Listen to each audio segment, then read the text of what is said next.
Structurally, most bacteria consist of a cell membrane surrounded by a cell wall, and for some bacteria, an additional outer layer. Internal to the cell membrane is the cytoplasm, which contains ribosomes, a nuclear region, and in some cases granules and/or vesicles. Depending on the bacterial species, a number of different external structures may be found, such as a capsule, flagella, and pili. In gram-negative bacteria, the gap between the cell membrane and the cell wall is known as the periplasmic space. Most gram-positive bacteria do not possess a periplasmic space, but have only periplasm, where metabolic digestion occurs and new cell peptidoglycan is attached. Peptidoglycan, the most important component of the cell wall, is a polymer made of N-acetylmuramic acid, alternating with N-acetylglucosamine, which are cross-linked by chains of 4 amino acids. The function of the bacterial cell wall is to maintain the characteristic shape of the organism and to prevent the bacterium from bursting when fluid flows into the organism by osmosis. Synthesis of the peptidoglycan and ultimately the bacterial cell wall occurs in a number of stages. One of the first stages is the addition of 5 amino acids to N-acetylmuramic acid. Next, N-acetylglucosamine is added to the N-acetylmuramic acid to form a precursor of peptidoglycan. This peptidoglycan precursor is then transported across the cell membrane to a cell wall acceptor in the periplasm. Once in the periplasm, the peptidoglycan precursors bind to cell wall acceptors and undergo extensive cross-linking. 2 major enzymes are involved in cross-linking: transpeptidase and D-alanine carboxypeptidase. These enzymes are also known as penicillin-binding proteins because of their ability to bind to penicillins and cephalosporins. Eventually, several layers of peptidoglycan are formed, all of which are cross-linked to create the cell wall. Gram-positive bacteria may have more layers than gram-negative bacteria and thus have a much thicker cell wall. Beta-lactam antibiotics include all penicillins and cephalosporins that contain a chemical structure called a beta-lactam ring. This structure is capable of binding to the enzymes that cross-link peptidoglycans. Beta-lactams interfere with cross-linking by binding to transpeptidase and D-alanine carboxypeptidase enzymes, thus preventing bacterial cell wall synthesis. By inhibiting cell wall synthesis, the bacterial cell is damaged. Gram-positive bacteria have a high internal osmotic pressure.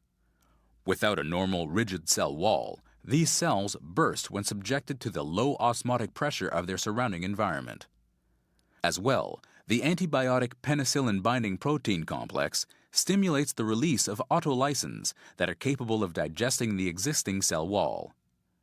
Beta-lactam antibiotics are therefore considered bactericidal agents.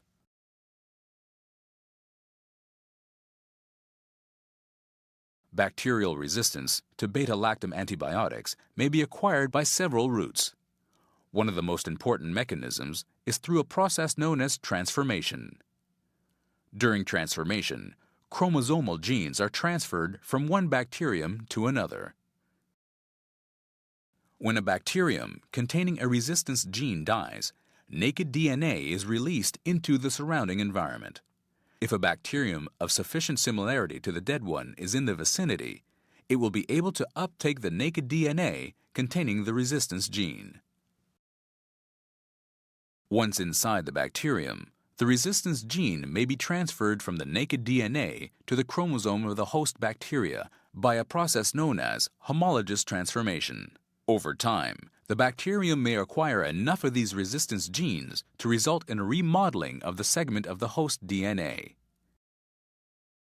If this remodeled DNA segment codes for cross-linking enzymes, i.e. penicillin-binding proteins, the result is the production of altered penicillin-binding proteins.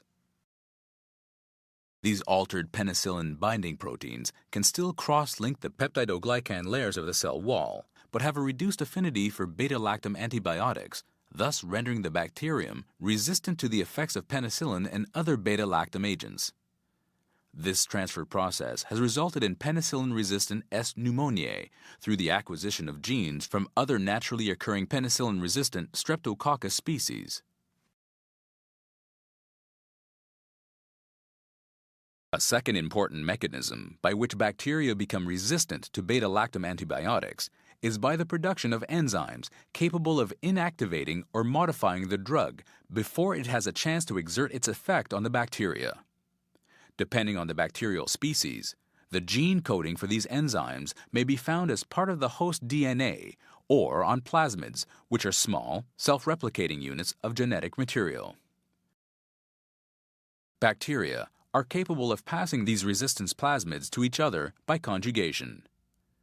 When two bacteria come into close contact with each other, a small channel is created between them, which allows one of the bacteria to pass a copy of the resistance plasmid to the other. If the plasmid is transcribed and translated, the bacteria will begin to produce inactivating enzymes.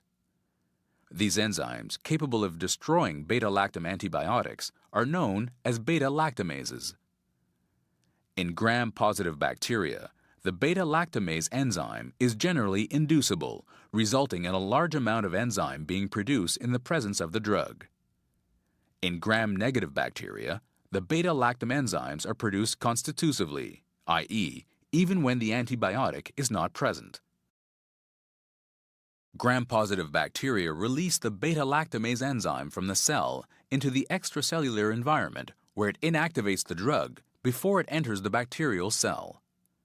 In contrast, gram-negative bacteria retain the beta-lactamase enzyme within the periplasmic space, resulting in a more efficient mechanism than gram-positive bacteria. Ultimately, the destruction of the beta-lactam ring of the antibiotic renders it incapable of binding to the penicillin-binding protein, and thus the bacteria become resistant to that drug or class of drugs.